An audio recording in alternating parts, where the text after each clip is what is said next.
True transformation cannot happen without a renewal of the mind. I'm sick and tired of being sick and tired. Mind over matter. If the pain of where you are never exceeds the pain of change, you will always remain the same. Through a renewal of the mind, and it takes a process. True transformation, mind over matter. Change your mind, you change your life. Change your life. You gotta go through it to grow through it. Mind over matter. Be cool, live. All right. Hey, what's up? Welcome everybody to the Mind Over Matter podcast. We out here at AWOL Fitness. All right, we decided to do it live with the whole group. Welcome everybody, people who are destined to be great. All right, Coach, tell them what we're gonna do today. All right, check it out. Last night, I was compelled to, or yesterday during the day, I was compelled to send everybody a video of David Goggins' perspective of basically being relentless. You know, I'm gonna sum it up with that one word, relentless. All right, and it was very humbling to me to experience everyone's perspective and get everyone's responses, especially on a Sunday. I mean, I literally sent this video to about 50 people, not just you guys, but people that work out in the 4:30 a.m. crew. Shout out to the 4:30 a.m. crew. And then other people that I know are experiencing things in their life, and especially, my people that are not here, that I talk to over text or phone on a daily basis that I knew could be inspired or would inspire somebody else from this powerful footage. So once I felt what I felt from it, I felt like everybody else had to feel and experience the same thing I felt from the video. And plus, I believe it gave an interesting perspective on the way I do things. I just thought it just straight up defined it in a way that you wouldn't hear it coming from my mouth, and you would actually take you would actually take yourself and dig so deep that you would put yourself in what you go through on a daily basis when you come here, and equate it to his hell weeks and things like that, and what he had to do to persevere and get through all that stuff. So now what we're going to do for today's podcast is not going to be a traditional podcast where we look at 3 points. We're actually going to look at everybody's point here. So everybody's point of view and everybody's perspective. I mean, this was so dope and so powerful that I could literally read everyone's text. But I said, instead of doing that, let's just hear it from the horse's mouth and let them give the perspective of what they thought about the video.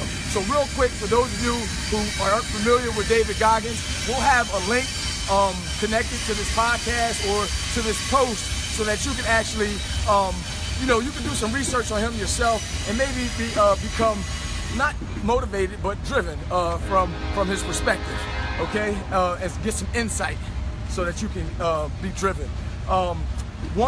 David Goggins is basically referred to as one of the toughest endurance athletes on the planet, and he was discovered by a guy named he used to own the Atlanta Hawks, and his last name is Isler. You can look him up too. He was discovered by him. So you know what, y'all? I want to thank God for Mr. Isler for discovering this guy, because I believe if it wasn't for him and the money and the power that he had, I believe that his story would not have went viral like it's going right now. He was just another person running an ultra marathon. But when this guy seen him and discovered him, he was out there running an ultra marathon as well. And he said, when he seen him, he said, this guy's just out here running a 100-mile race with just a pack of crackers and some water and a lawn chair. He didn't have a team. He didn't have a bunch of people with him. He didn't have a bunch of stuff, things to comfort him, during the conditions. He just went out there and dug deep, and he made some stuff happen. So Isler looked at him and said, whatever's inside of that guy, I want that. And he cold called him, and he asked him to come live with him for 30 days and train him so he could figure out, how to get that kind of mental toughness, so that he could cross some things off his bucket list in life, things that he just didn't have the mental fortitude to obtain. So, with that being said, this guy has so much money that he wrote a book about this story and this experience, and from that point forward, they started to go on Good Morning America, and he started to get all these interviews, and people started to get familiar with the story. So as soon as this train passes, because it's making a lot of noise and it's going to be hard for all of you to hear me, we're going to get people's perspective on the actual interview that we've seen. Now, the interview that we were actually watching was by a guy named Tom Bilyeu, right? And he owns, the show's called Inside Quest. And he actually owns Quest bars. You guys know the Quest bars that we eat, that we used to have before we switched to Oh Yeah One? He owns that company. And he empowers people. You know, he uses nutrition, but he has his daily, he has his show, I think it's like weekly, and he brings guests on there, and I mean, he has a phenomenal show, y'all. A phenomenal show. So the interview that you guys watched was from that show. And right now, like I just wanna, I'm gonna toss it to, you know, I'm gonna just work my way around and let me toss it to Brittany real quick since she's right here. Can you recall some of the things that you might have talked about real quick? Yeah, my favorite part of the video was the mental callus. Like, today, ironically, I don't know where my gloves are in my car. So the whole time I kept seeing a callus come on my hand, and I kept saying I can't stop because I have to develop my mental callus, changing all my negatives to positives, and I have to keep going. So especially when we got to the second push of the sled, I thought my legs were gonna be done, because between the broad jumps and the squats, I was already mentally done, but I kept saying I cannot quit. So I developed the beginning part of my mental callus today. Yo, and that's good, because check this out real quick. I'm gonna elaborate on it real quick, because a callus is basically to get thicker skin or soft tissue by friction. All right, so it's to harden the skin or the soft tissue by way of friction. And I want you to dig deep and understand what that really means, because he said he wants to develop a mental callus on his brain like he does with his hands, so that whatever life throws at him, he'll be able to take that. I need you to understand that, because it ain't just about working out. It wasn't just about running. All right, I want you to understand how I do that to you every single day, because dudes come in here, right? And when it's their set, they're fixing their damn gloves. And you know what I tell them? I say, look at my hands. This is what I tell them. I say, look at my hands. I don't use no gloves. This is what I tell them. I say, I don't use no gloves. And I got these thick calluses on that I shave off with a razor at home. I shave these joints off. When they get a little bit too rough and they get too long and everything, I shave them with a razor, right? And I tell dudes, just to make them mad and make them feel sorry for themselves, guess what I tell them? Look, guess what I tell them? I say, I call them man purses. You want gloves? I tell them they soft. I tell them develop a callus. And no, they get mad at me. They supposed to. I'm here to stretch you. I say, where's your man purse at? Go get it. Is it in the car? Hurry up and go get it. And another thing, listen, you put it when you first did a squat and you put the bar on your back, it hurt. Right? I got people that come in here and they ask me, do you have a pad? When a dude asks me for a pad, guess what I tell him? Huh? I say, my wife sent me to the store for pads. You bleed? No, I'm serious. No, I'm serious. We know. No, I'm dead serious. I said, the only one use pads around here, homie, is women. See, that's just an interesting perspective, right? But when David Goggins said, y'all say, oh, this is powerful. This is super powerful. See, I say that shit every day. Every day. The stuff you think is I need this to do that, you don't need it. You need a callus. You need thicker skin. You need harder, soft tissue. The tissues is soft. Drugstore cotton. Soft. Whitney, go ahead. What I took from it is don't never let anyone tell you who you are. Knowing your worth, know who you are, know whose you are. Don't let outsiders define who you are. Be who you are and be strong within yourself. Know who you are within yourself. That's good. That's good. Go ahead. What I got from it was basically self-preservation. He was talking about how he used to get bullied and picked on, but he didn't let that define him. He dug deep within himself, you know, to exceed his limits. I just feel like people are gonna tell you, hey, you're not gonna be this, you're not gonna be that, but it's up to you to push yourself, and you know, you just gotta do it. Boom. I took from it that drive is internal and motivation is external. A lot of times when we think about things, we always hear people that's a motivational speaker, but then they're there to push you to go further. But then once that voice is not there, what is it that pushes you to go to the next level? And it has to be from the inside. And so one thing he kept saying was, Roger that. And my husband is ex-military. And so for me, I had to ask him, when someone says Roger that, what does that mean? And he told me it means that they're agreeing with what you're saying. And so when you begin to tell yourself Roger that, whatever's on the inside, you have to speak to that person to continue to confirm what it is that is your story on the inside. And then when you agree with it, you continue to push towards it. Right? So every time he said Roger that, every time he said Roger that, he said, you know what, I agree with that. Affirmative. Let's keep going forward. Right? I'm on a mission. And that's what he said. Every single time. Roger that. Let's go over here, Ellie. What I got from it was the same, like, drive. He was talking about how when, he was trying to get in that race, he was bleeding and he thought he was gonna die, but yet he still pushed through and finished on time when he thought he was gonna die. So, just keep pushing through. It gets hard, but it's worth it. What were some of the things that helped him push through at that time? Once he did 70 miles and he sat in the chair, and he was pissing blood down his leg and he was crapping down his back and his blood sugar was dropping and he couldn't get up to get 20 feet to the bathroom. What were some of the things that helped push him through right then and there? Somebody. His cookie jar. His cookie jar. Somebody explain to me what the cookie jar was. This is past the accomplishments, things he went through, like going to Hell Week 3 times and making it through.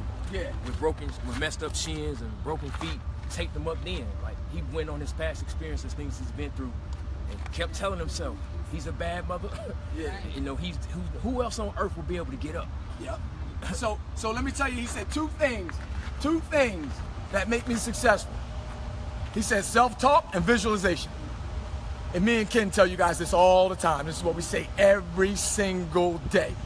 We say program your subconscious mind. We say self-talk, right? We say visualization. What we've been doing the last few weeks, affirmations, right? Affirmative, huh? Roger that. Roger that. We've been Roger that for the last few weeks. Self-talk, positive self-talk. So look, the cookie jar is just a story that you're telling yourself. Huh? This is what had him, look, this is what had him, and I'm going to toss this one to Ken real quick, because at that time when he had to complete them last 30 miles, Ken, you said something that was very profound at that point. Do you remember what you told me? I told you a few things, remember. Oh yeah, what he said was, he said, and this was profound to me, and he said most people would look at this and say a human being should not be doing this. But what it is, the truth is, y'all, what he simply did is what a lot of people do. They turn the impossible into possible. See, it's only impossible because nobody has done it yet. All right, it becomes possible when somebody does it, and that's when it takes it from it's inhuman to okay, it's human. A human being can do this. And so when I thought about that, I was like, wow, a lot of stuff people do, we think is not human. It's inhuman until somebody makes it human. Till somebody makes it human. We thought a person couldn't run a 6-minute mile till somebody made it human. 4-minute mile. 4-minute mile. You're right, 4-minute mile. And so that's kind of what I got from it right there. And listen, so at that point, right, this is what he said. He at that point, that's when he realized that a human could become inhuman, right? Yeah. But guess what? That was by him connecting with the divine force, with the creator, with the source of all knowing and all creating. All right, and what he had to do was go inside. He had to turn himself inside out. All right, he had to go inside, and he said motivation is, he said it's BS. He said it's crap. He said, but when you're driven, you will destroy anything in front of you. When you're driven, so drive comes from within, right? It's a compelling force to move you forward. A compelling force. All right. Listen to what he said at that point right there is when he said this right here was one of the toughest time in my life, but that's where I became who I am. Suffering. Let's go ahead, Ty. Go ahead, Miss Ty. What I took from it is that the suffering is necessary. Last week presented me with something that I really was not prepared to handle, but in that moment of the video, I realized that I had to go to an uncomfortable place to push myself and to continue to drive myself through that dark side that has had me so bound. Like I have to keep driving through that. I've got to believe that I'm indestructible. No matter what I don't want to do, whether I want to go back to that place or not, this isn't a race. I'm not in a competition with any of you all out there. The only person that can turn this life that I want around is Tashina, is me. I have to continue to fight. I got to continue to 5, 4, 3, 2, 1. I've got to continue to drive every day and come in here and make this happen for me, because none of y'all can give that to me. I've got to know that this is not a race. This is not a race. This is about life now. And the only way that I'm going to be able to continue to attack those things that continue to come from my past is to continue to keep pushing and driving. Even when I don't feel like it, or even when I don't want to do it, I got to dig deep. I got to go to those places that are uncomfortable, stay uncomfortable, and just continue to make it happen for me. You got to go through things to grow through it. Yo, that's real good, y'all. Give a round of applause too. Real quick, can I add on to that real quick? Let me add on to that because you know, I've seen a lot of y'all write this, and they write it in books all the time, and you know, we all even say it and we quote it and we say we're not in competition with nobody but ourselves. But you know, at the end of the day, my interesting perspective thinks that is bullshit. All right, listen to what I'm telling you, because it's somebody right now that holds the job that you wanted. It's somebody right now that you have the job that they wanted. Listen to what I'm trying to tell you right now. Listen, because he said it in the video. He said at that point, he said the race became personal. He said, listen to what he said. He said the race became, I had to win the race because all the people that called me nigger. Huh? He said I had to win the race for all the people that said I wouldn't amount to nothing. Right? He said it became me versus me. Yes, he said that. But he also said for all the people that wrote on my car, for all the people that he said I had to win for them. Listen to what I'm telling you. So look, it's external motivation and it's internal motivation. But look, you got to turn it inside to make it become drive. You understand what I'm saying? It can come. The source can start outside. No doubt about it. It can start outside of you. But then you have to turn it inside. So listen, what I'm trying to tell you, Gold's Gym is selling gym memberships. And you better believe they trying to knock everybody out the box so that somebody don't come in and buy their franchise up. Therefore, guess what? I got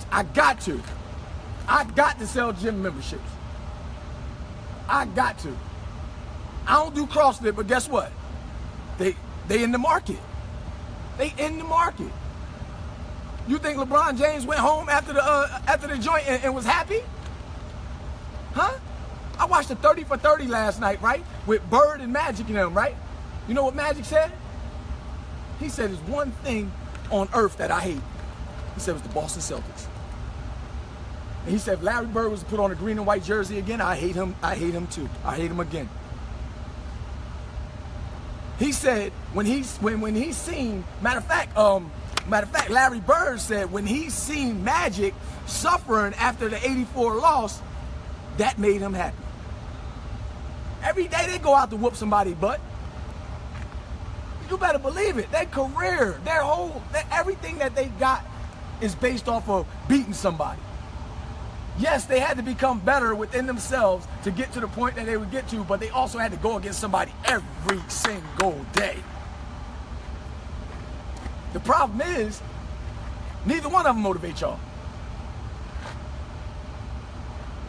Think about it. Think about how I said when a lady beat me to the gym. That'll never happen again. So I had to use that to tighten up some stuff in my routine. Look, I had to use that to tighten up some stuff in my routine. I'm in my gym. I get here at 4 o'clock. You ain't beating me at 3:55. Hell no. Ain't no way. So I went back and looked at my routine. It made me have a self-check because somebody else beat me. Had she not beat me, I'd still be going through the same routine the way I was going through. Don't believe all the hype. You can use it. Some of y'all might not agree with me, but I'm telling you right now, you better use both of them. Because all of y'all ain't really about that mirror action. You really ain't about looking in the mirror. Look, you really ain't about looking in the mirror and keeping it 100% real with yourself. So every now and then, you better use the one that just beat you. Because y'all not as authentic as you think you are. That's why you get mad when I start talking shit. Huh? Because when I show you the mirror, you can't put up with it. Alex, it's on you. Basically going back to what Tashina said, you know, it made me think about what I said in my authentic moment, you know. Being comfortable, being comfortable. It just made me think about being motivational versus driven. You know, motivation comes and goes, but when it's a goal that you want and you're driven, I'll run through this brick wall to get to my goal, and that's what I got from it. You know, the question is, though, we can talk all day about driven, motivation, and all that, but does anybody, I want anybody to answer this question. Where does drive come from, and what is it? Because we can say driven, we can say all of that, but if you don't know where that comes from, where that place is inside of you, and the truth is, you know, and this is where, Coach and I might disagree on this, but I say this. I say you're forced to look in the mirror. A lot of people don't want to, and you can look outside yourself and compare yourself to somebody else. That's great, because that'll give you extrinsic till it becomes intrinsic. But the core of life, the core of this drive, coming from the willingness to look at yourself and say, here's where I am. What did he say in the video? He said, happiness came when I was able to look at it and face the fear and be all right with it. That's when my happiness came. If we're not to the point and we're not willing to look at us first, then look outside yourself. Because the truth is, I'm sure Magic, Bird, and all of them, they hated the other person, but they had to look at themselves and say, here's what I gotta do. Here's what I have to do to beat his ass. You know, here's what I gotta do. So to add on to what he said was, first you gotta be willing to look at yourself and say, where does my drive come from? Where does it come from inside of me? You know, and I know where that comes from inside of me. Here's what he said, though. You have to take a loss. That means somebody had to beat their ass. He got beat down before he could become who he was. Every single day they called him nigger. True. And so he got beat down. Make no mistake about that. That forced him to look in the mirror. So here, you guys, listen. If you don't get beat, you're going to stay in your comfort zone. You will stay in your comfort zone if you don't get beat, because you're not driven enough at this point to just take the mirror and say, yo, why am I not at the top of the class? If you don't put yourself in a competition, you don't know how fucking slow you are. That's true. Listen to what I'm telling you. So this is the reason why I don't waste no time doing no shit. Listen to what I'm telling you. This is the reason why I just go. I learned a long time ago that the window of opportunity closes in 10 seconds or less. I have family members, I have friends, I have people in my life that have missed their boat. They're 50, 60, 70, 45, and they're never getting that opportunity. 60, 70, move quick enough. Because if they waited till they could figure out when I can look in the mirror, listen to what I'm telling you. You got to take a loss. And until you take a loss, until you get your ass beat, until you get somebody calling you nigger every day, until you lose, till you get cut, till somebody beats you out of that position, I'm telling you, you ain't gonna wake up. Y'all lucky to have somebody like me shouting this shit in your ear every day. Trust and believe that. Believe that. Because everybody's not gonna be able to go outside and say, oh, they'll get it. Sooner or later, they'll get it. They're gonna go through their whole life. They'll be 80 years old and never have faced themselves in the mirror. And he said it. He said, some people take that left turn, they take that right turn. And then that's what he said. He said they lived a comfortable life. They had kids that went to college and they retired and all that other stuff. But they could have lived a better life if they would have went right and found out what their purpose was. So I be forcing you. So what I do, I pick the mirror up and I show it to you. And sometimes I just show you what it would look like if you did it like me. Listen, that's all I do. I just be the example. And I lay it all out right there. And on the first set, when you crying and you hurting and stuff like that, and I'm still doing it, I'm hurting even more and I got more weight on there, sometimes I just need you to look and be like, damn, I need to dig. So drive is a box, and it's locked, and it's deep inside of you, deep down somewhere. But sometimes you gotta see another image somewhere to say, damn, I think he unlocked a box somewhere, and I need to go find mine. Just use it, yo. Don't discard it. This is what I'm telling you. Society discards it and say, I'm only in competition with myself. Don't discard it. It could be the key that unlocks the box. The key that unlocks just the spark in your mind to say, oh, I'm gonna go find this box. It's in there. It's in there. That that box of drive is deep down inside of you. It's in there. You gotta go grab it. Go ahead, tell her. Give me something. We keep talking about what's inside of us, but we all profess that we're believers, right? So we all, when we got saved, we said we accepted Jesus within our heart. So what's in us is the Holy Spirit, and once we tap into that, that's what gives us that drive. Once we're able to align ourselves and believe the Holy Spirit is speaking to us. Like, I know with me, especially like this past week, I've been trying to figure out like how we're about to go viral. And it only took one conversation with Coach, and then we had a big team meeting with all 5 of our team, and I was like, all right, God, let me just put the pen down, and I just started talking. I knew I prayed before we even started talking and everything.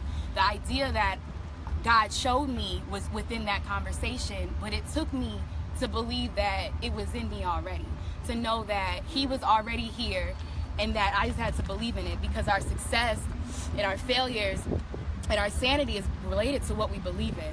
So we believe in what's inside of us, and that God is inside of us, then we know that, man, we got it. It's that still voice that we hear when we're fighting. We fight with it all day. I know I do. I fight with the Holy Spirit within me all day. Go do this. Nah, I don't want to go do this. I don't want to go do this. But He's already saying, go do this. Or don't go here. But I'm going to go here anyway. But I already told you, don't go here. Or don't date this dude. But I'm going to try anyway. But I already told you, don't date this dude. You see what I'm saying? He's already giving you the insight. It's just you choosing to believe and actually use the Holy Spirit that dwells within you. Well, that's where we stop. Here's one thing that most society, they don't understand that. I don't care how long they've been going to church. I don't care how much they read it and what they recite. They don't understand that. So listen. This is what he said. He said, listen. He said, I'm gonna tell y'all what helped me the most. He said that nobody helped me. He said nobody guided me. He can say that I went within and I got driven from within. I got guided from within. The best thing that ever happened to him is that nobody helped him. He said you gotta get somewhere and be quiet. See, ain't nobody listening to that, boy. You can't hear it. You got too much going on and you don't want to hear it. So here's the thing. The reason why he was able to do that is because he knew how to program his subconscious mind. And when you program your subconscious mind, it's going to take you to your superconscious mind. Your superconscious mind is, in fact, listen, it is, in fact, the source of all creation. It is, in fact, the Holy Spirit. See, you got theologists, and then you got scientists, and then you got psychologists, and all of them they saying the same thing in different ways. And a lot of us can't connect the two. We can't draw the parallels. We can't do that. And then we got people who are stuck. We're stuck in the middle. And then you don't know how to take the scripture in context and apply it to your life. That's what peace be still means. Be humble. Sit down. Sit down and hear something. Listen. It'll go and come with you. It's you. It's inside. It's all inside. Guess what he said? He said everything you believe in, everything, guess what he said? He said throw it away. And look within. He said all the books and stuff, he said it's just words. That's what he said. He said it's just words. But see, when you put the pen down, when it started to come to you, because you had to dig inside, you had to dig deep. You know enough. You know enough right now to figure out what I got to do. And then once you get into it, you're going to have to learn some more. Always start where you are with what you got and make something happen. You ain't got to keep going over there, keep going over there. Start where you at, then you got to learn some more. Keep going. It's called sharpen the saw.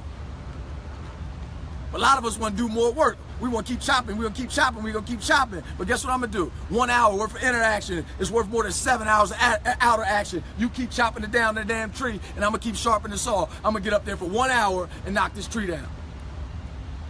Go ahead, Rob. What stood out to me for real was when he said he did 67,000 pull-ups just to get 4,030. What do that mean? That means he had to go within. He had to go fight. He had to fight himself. He had to fight the One pain. word, you count them every day. Reps. Repetition. Reps. Repetition breeds confidence. When I was married, I don't know if you remember, but back in like 2013, I wanted to become a SEAL. So that's how I even knew who David Goggins was. I studied everything about my man, the buzz training, everything. And I remember me and my ex-wife, we went out to the track at Western, and I said, I want to see how far I can run. I just want to see how far I can go until I can't go no more. I hadn't ran any miles, but I figured, okay, I might get 3 or 4. I ran 40 laps before like I couldn't go no more. That was 10 miles. That's 10 miles. I ran 40 laps straight. My ex-wife had to help me walk to the car. You know what I mean? I was like, okay. I came out here, I did 10 miles. Just off the rip. Next time I want to see if I could do 20. You know what I'm saying? I never did it again because I stopped training to become a SEAL. But now, when you send me the video, I said, yo, I got to get back to that mentality. That how far can I go, and not for my son, not for my mom, but how far can Rob go for Rob? Like what can Rob get out of Rob? So I challenge myself. My hand's messed up, so I can't do much with the workouts, right? But I'm going to the track today. I'm about to see how far I can go. And this is just in one aspect of my life, but I'm taking that aspect and I'm applying it to every single facet. So I'm taking the run from the track to the clients, to the growing my mind, to the praying, to the journal writings, the books, the knowledge. I'm taking it everything, and I'm just saying how far Rob can get, how far Rob can go with Rob. You know what I mean? So one thing I told you real quick about your hand. This is what I told you. Look, if my hand messed up, right, I'm gonna do everything that I found in the hand messed up, right? This work, this work, this work, this work, this work, this work, this work, this work, that work, all that shit work. All that work. I could be out there squatting, I could be out there learning, I could learn till my damn legs fall off. I do 1-arm pull-ups. Huh? I'm gonna have the strongest right hand in the world. I'm gonna be doing 1-hand push-ups. No, I'm serious. When I hurt my back, listen, the doctor told me this is what he said. Remember, I had a ruptured disc, I got an epidural, I did all that. He said, guess what? He said, listen, I don't know your background, but I know you're gonna do something anyway. This is what he told me. He said, just don't load your spine. So, doctor, this is what they tell everybody else. Don't lift more than 10 pounds. And they use that limitation for the rest of their life. I got people that come in here and say, well, the doctor said this, that, and the third. I had surgery. I'll be like, when was it? They said it's 5 years ago. I'm talking about, you still going off of that? No, I'm serious. Let's go, JJ, hit me. Well, there's a lot of good points to the video. I actually watched it about 3 times, and I had to pause several times, and just so I can write stuff down, take notes, because you know things will stick, things will stay with you longer. But several things, no one's going to help you. You know, you really got to condition yourself to be able to take care of you, support yourself. You know, not your mama, your daddy, not even the federal government. You know, so many people are relying on welfare checks. You know, I remember one time, you know, I ain't gonna say her name because she's real close to me. She's a close relative, but she was telling me that she was getting a raise on her job, and she didn't want the raise because it was going to knock her out of the limit that she could receive on her check that she was getting from the government. Yeah. So I'm looking at it and I'm like, wait a minute, you know, what kind of mentality is that? You don't want more. I'm like, wait, so you keep getting this handout?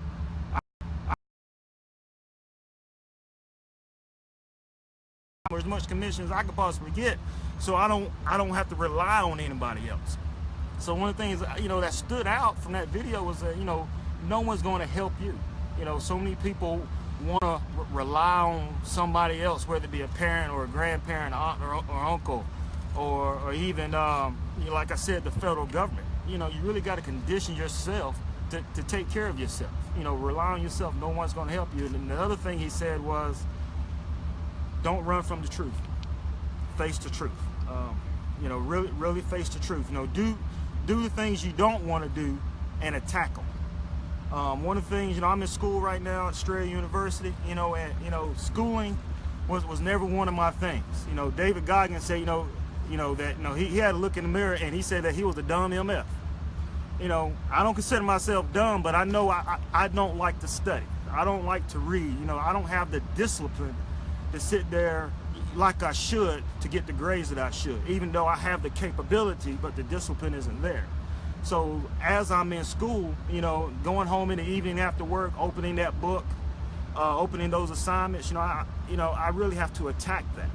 You know, do the things I don't want to do. I'd rather go outside. I'd rather go to the bar. I'd rather go get something to eat, go to the movies, other than opening that book and read those 3 or 4 chapters. So those are the things, you know, no one's going to help you.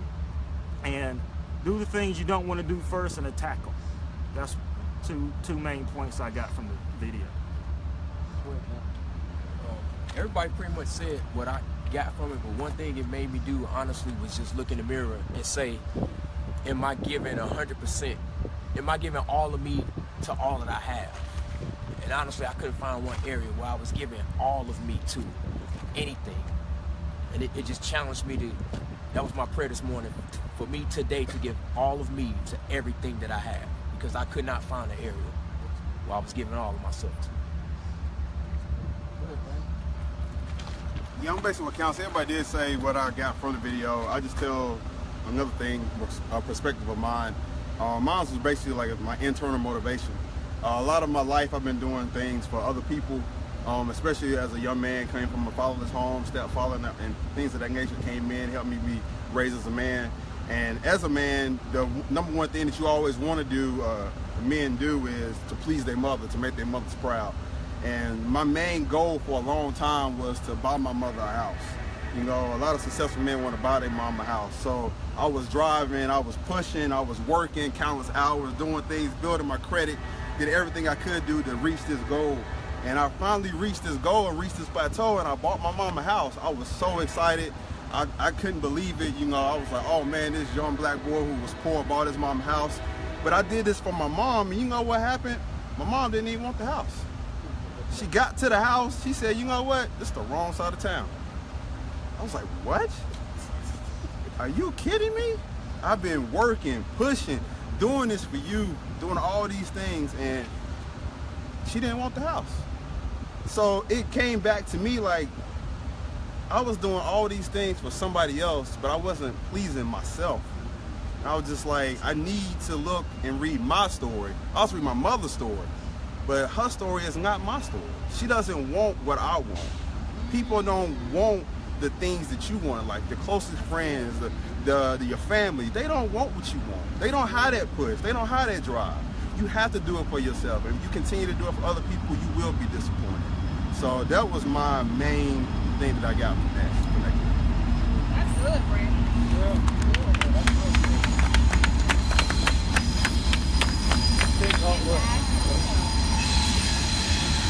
Alan, to piggyback on what Taylor said, drive is of God. It's a purpose within yourself, you know. It's a gift. And if you take it for granted, you can lose it. I remember having a dead-end job I couldn't stand. I was in the back of the classroom, and I was like a counselor for this little girl or whatever. So I'm in the back of the classroom, the teacher's teaching, her name was Miss Wicks. Anyways, I'm back there bawling, I'm crying. Shit pouring down my eyes, and nobody even knew it. And the reason I was crying was, I knew I wasn't where I wanted to be. And I was devastated. It was like, damn, how did I sink so low? How did I get here? I'm not supposed to be here. So I say that to say this, God will break you down. When you ask for your purpose, sometimes He's gonna break you all the way down to tears. And you're gonna think you're not doing it. You're gonna think like, damn, I gotta go through more and more, I ain't gonna never get there. And I say this too also. Coach said you gotta get by yourself, you gotta meditate. I went into my closet. We were doing a fast at church, Mount Zion. I went into my closet. This is the door. I'm laying on my back, I got pillows. I cut the lights off, I'm meditating, right? I'm one with God, I'm talking to God. Boom.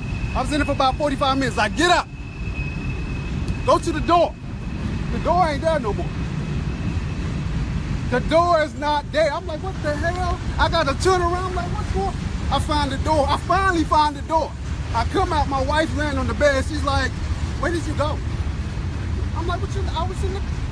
She said, I didn't think you were here anymore. I just laid on the bed. I was like, well, maybe he left the house. What God did was turn my whole life around in that second. I didn't even know it. He turned my whole life around. After that, I found AWOL, I found you. Man, I've been going up ever since. You know what I'm saying? So it's in there, man. You gotta tap into God first, though. You gotta tap into that inner spirit, man. It's a spiritual thing. It's a spiritual journey. You can get there, though. You can get there. Don't take it for granted, though. It's good. I mean, yo, if y'all out there listening, I know you're probably gonna have to watch this again. It's been long, you know, but testimonies, man, are meant to give you hope. Testimonies are meant for you to see, you know, that other people have been through some stuff that you can make it through. You understand what I'm saying? I need you to feel and understand that you have to be tested before you can have a testimony. All right?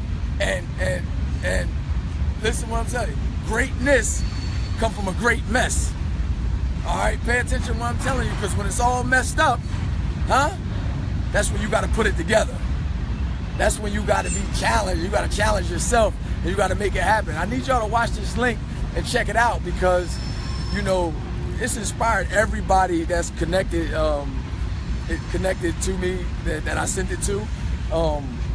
And I would like, you know, if you haven't seen it, to check it out. I mean, dude, he cusses a lot to get his point across. He explains that too. But, you know, just check it out. And Ken, you want to wrap something up? You want to say something? Finish it up? Everybody pretty much wrapped it up. Hey, look, subscribe to our YouTube channel, Results with the Z TV. Hey, and share this video with as many people as possible. We're just trying to change the world. That's it. One person at a time. Yo, it's mind over matter. Listen, if you don't mind suffering, then the other side ain't gonna matter, y'all. We'll be there in a minute. You don't mind suffering, young mind, you change your life. Change your life. You gotta go through it to grow through it. Mind over matter. Be clear.